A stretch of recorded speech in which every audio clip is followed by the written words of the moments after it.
Hi kids, welcome to another episode of Sunday School to Go. I am Pastor Katie and I'm from St. Peter's Lutheran Church in Verona, New York.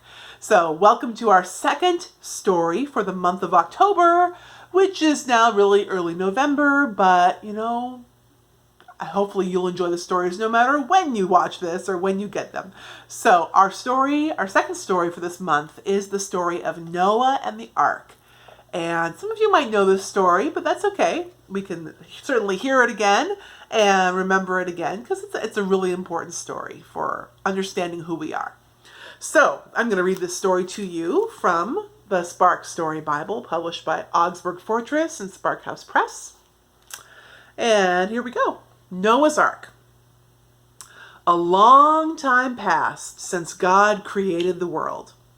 People forgot about God except for one man. His name was Noah. Noah loved and obeyed God.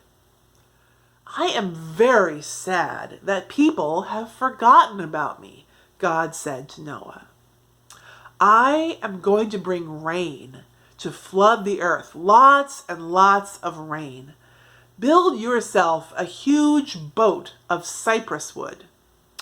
Noah did just what God said and made a big boat with lots of rooms. Noah was 600 years old. 600! He was 600 years old when he entered the boat with his wife, their sons, and their sons' wives. God brought 2 of every kind of animal to the boat. Elephants and zebras, lions and tigers, pigs and giraffes, dogs and cats, deer and rhinos, bears and cows, horses and goats, lambs and monkeys all came 2 by 2. All different kinds of animals, birds, and creepy crawly things came to the boat. Noah took all of them into the boat. Then he shut the door. Inside the big boat, the lions roared, the dogs barked, and the birds chirped. It was stuffy and it was stinky. It was muggy and hot. On the outside, it rained and rained and rained. It rained big giant drops and little baby drops for 40 days and 40 nights. The rains came down and the floodwaters came up. The water splashed on the sides of the big boat and pushed it up and down for 150 days. Whew. Finally, it rested on the top of a tall mountain.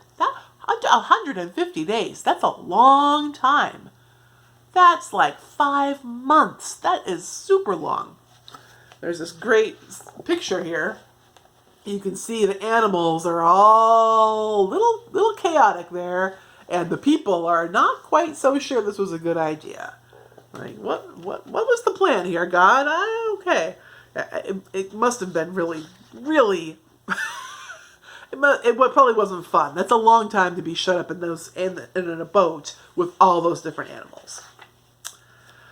Noah waited and waited until God said to him, "Come out of the boat, you and your wife and your sons and their wives."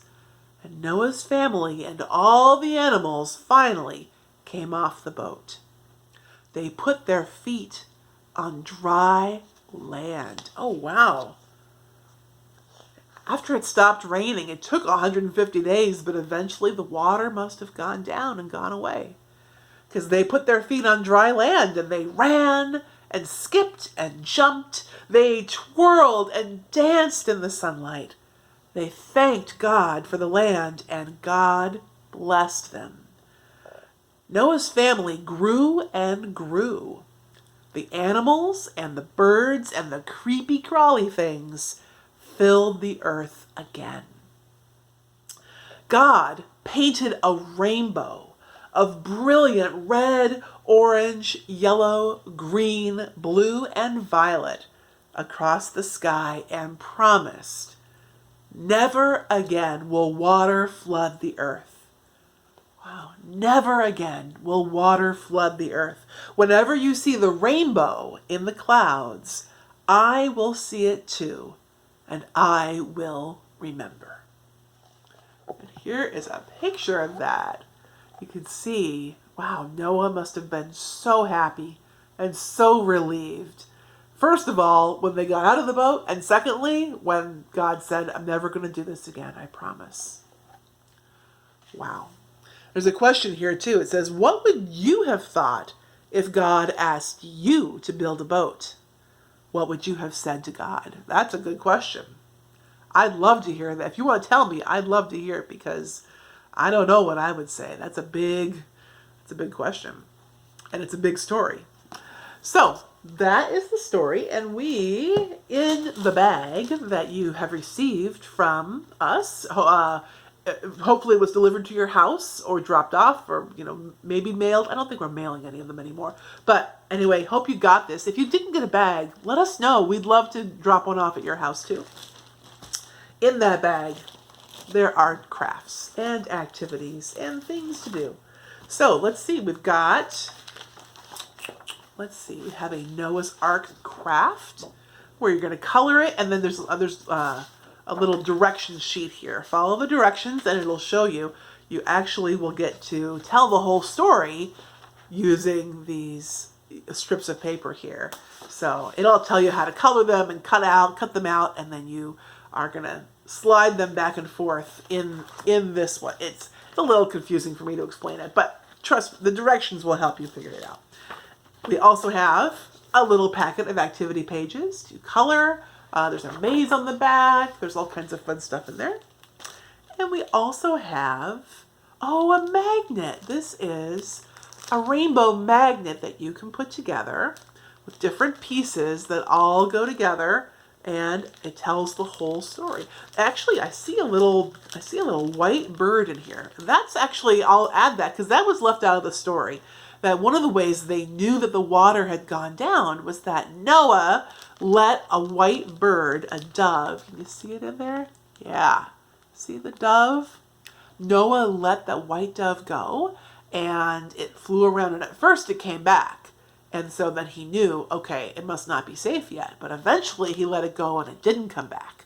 And that's how he knew, okay, the water's gone down far enough that we can get out. It's safe. So there's all the pieces there and instructions to put together your rainbow magnet. So you also can look at this and remember God's promises. And remember that God keeps God's promises. And in this case, it was God's promise to never again flood the earth with water like that. We have other floods, but they're not anywhere near as bad as what Noah had with the ark. Okay, I think that's it for this episode. So have fun, kids. Think about the story as you're putting these crafts together and doing them, and have some fun. And we'll see you next time for Sunday School to Go. Bye.